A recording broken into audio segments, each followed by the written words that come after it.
Oke, untuk masalah seperti ini, prosesor AMD ini adalah jenis AMD Ryzen 5 2600. Biasanya ketika kita melepas, prosesor itu akan nempel dengan fan.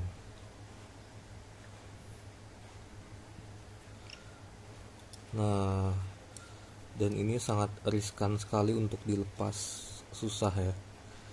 Jadi ada caranya untuk melepasnya, itu kita harus menggunakan ini. Dari sini kita pakai cutter,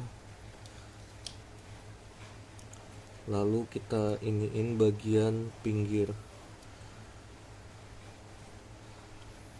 sini, pinggir fan, pelan-pelan aja.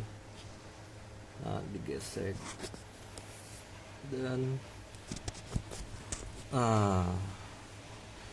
sudah terbuka.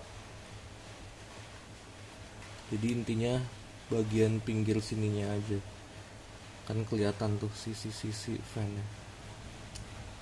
Ini biasanya lengket karena pastanya biasanya terlalu banyak, full memenuhi si Ryzen ini nih. Ini terlalu banyak ini. Oke, cukup sekian videonya. Jangan lupa like, comment, and subscribe.